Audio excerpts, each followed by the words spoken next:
going on, everybody? Welcome back to my random horror review series. I am your host, Mood616, and thank you once again for stopping in, guys. Yes, 87. Episode 87 is coming at you live right now. And we're going to take it back to 1987 with a Troma-produced film and distributed film by the name of Surf Nazis Must Die. Yes, the brand new Blu-ray from Troma. So this is brand new commissioned artwork right here, which I don't find overly offensive. I do actually like the color scheme on this. I think it depicts the right characters from the film and things like that, but excuse my reach over here, but I do prefer the original, which I'll probably use in the intro for this and probably the thumbnail also, I don't know. But yeah, that artwork right there is iconic, and that was the reason why I'd rented this movie back in the day a couple different times, because really, as a movie lover, how could you not rent a movie called Surf Nazis Must Die? I mean, that's super intriguing. You got to check it out, right? So, yes, the brand new Blu-ray from Troma Entertainment. Getting into the synopsis of Surf Nazis Must Die. Basically, this one kind of takes place in a post-apocalyptic modern era where an earthquake has devastated California. It's killed tons and tons of people, put millions of people out of their homes and stuff. So it's kind of like a post-apocalyptic state. And now you got a bunch of different gangs that are running the beaches on the coast of California, mostly led by the Surf Nazis, and their leader by the name of Adolf, and his henchwoman Eva. Those names sound very familiar, right? And of course, they've got this big master plan to kind of take over all the gangs' areas and stuff like that by taking them out and stuff like that. At first they're supposed to be working together, but Adolf has got different ideas. Meanwhile, what happens is there's this guy that kind of interrupts the Surf Nazis' business, and he gets himself killed. And now his Mama Washington, is out to exact revenge against the Surf Nazis because they killed her son. So that is the general premise of the movie. Now, my thoughts on Surf Nazis Must Die. Now, Surf Nazis Must Die has a really interesting premise for an exploitation type film. The problem is with this movie is that it's got this really great premise, but it just doesn't have the budget to kind of push it forward. Like I said, man, this movie takes place in a post-apocalyptic type state, but you don't really get the feel that it is in that state. There's a few scenes where there's things in shambles and, things that are all fucked up and stuff like that, but for the most part, you don't really get that feel that this big earthquake has happened and stuff like that. So that's kind of a shame right there. It's kind of a missed point. But then again, this is a very low budget film from Troma. So, those type of things are a little bit more expensive to do.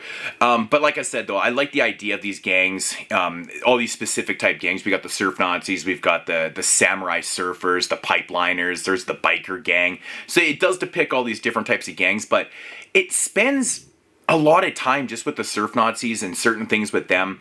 I wish it had more of the internal battle and stuff. We do get a battle between all the different the gangs and stuff like that, who kind of team up against more or less the Surf Nazis because they find out about their plan, their big master plan and stuff like that. Yeah, you don't really get a whole lot of that. It's just kind of a lot of things that are going on.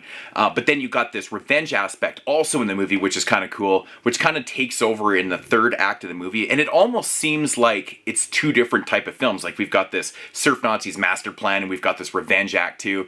But yeah, which kind of completes the whole film.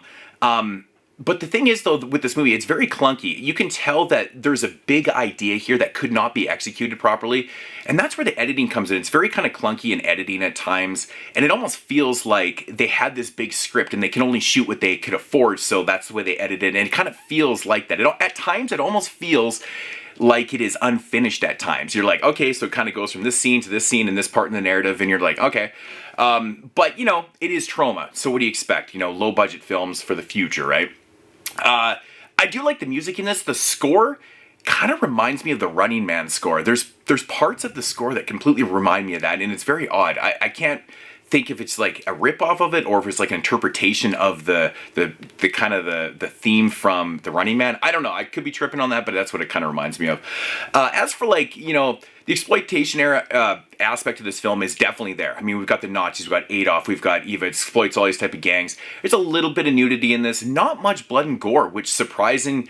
It's kind of surprising because there is battles between the gangs and stuff, and it doesn't really get into crazy in that aspect, which would have really kind of highlighted and elevated the film a little bit more if they had to put a little bit more gore into the fight scenes and stuff. There's a little bit of, there's a decapitation at the end of the film, and there's a little bit of blood towards the revenge aspect of this, but overall, man, it could have been a lot bloodier. You know, for a film that has this type of narrative would have really benefited from stuff like that. So again, budget constraints that kind of hurt the film. It only runs 80 minutes. Again, it's a very, very short film, but yeah, you know, there's a character in the film here.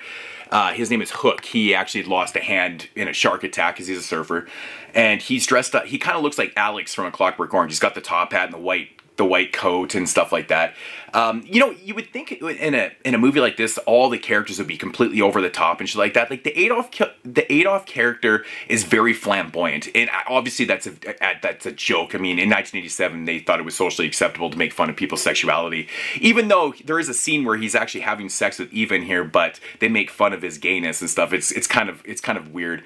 But yeah, some of the characters in the film they're kind of over the top, but not completely over the top. It's not like they went over the top to the point where you're like rolling your eyes kind of thing. Which you would kind of expect from a film called Surf Nazis Must Die. I can see it got really light in here, didn't it? But overall, Surf Nazis Must Die is an entertaining exploitation kind of / horror film that really does lack because of the budget. It's such a shame because I personally love, you know, post-apocalyptic type films, and I love blood and gore and stuff like that. It just lacks in all those kind of aspects. So, but yeah, overall, if I had to rate this one, I'm going to come in at about a 6 out of 10. It's entertaining enough. I think it finishes out with a bang. The Mama Washington character is awesome. There's a great scene where she goes into this kind of second-hand pawn store or whatever to buy a gun, and the guy mentions that he's got grenades, and she's like, grenades? So, yeah, it's pretty funny. But I wish there was more revenge aspect to this. I'm a big fan of revenge films, whether they be rape revenge or just revenge in general for, you know, someone exacting revenge for killing your son kind of thing. I like revenge films. I like vigilante films. I like those type of things. So the third act in this film for me is kind of like the best part, really. But yeah, 6 out of 10. Transfer looks pretty good at times. The movie has always been kind of dull, so it does kind of have a washed out look, but the clarity in the picture is really good. It just doesn't, it's not like booming with color and stuff, but it does look good for what it is. Nice widescreen print and stuff.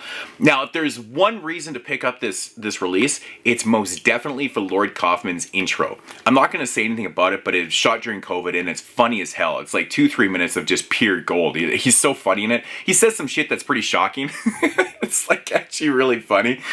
Yeah, there's a quote on here from the back from Variety that says, "A Clockwork Orange meets Mad Max on the beach."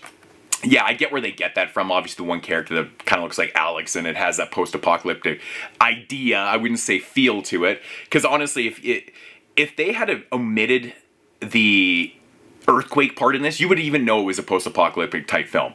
So that's what you're kind of getting. And I swear they use stock footage for a lot of the surfing scenes too, which is funny to me too, which is, it doesn't really bug me. Sometimes stock footage actually really kind of cracks me up. But anyways, I'm rambling on. It's got the same old, you know, kind of features on here. It's got an interview with Robin Tunnell on here. It's got, you know, generally all the Troma stuff that's on here. It's got some deleted scenes, which, yeah, they're okay. But yeah, Surf Nazis Must Die. If you're a big Troma fan, if you're a fan of this film, definitely pick it up for the new transfer, because it definitely beats the old DVD full screen transfer, probably VHS upkeep kind of thing. But you do get the original artwork there, which is kind of a shame that they don't put reversible on here.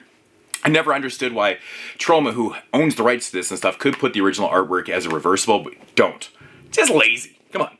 It's just lazy, but Surf Nazis Must Die.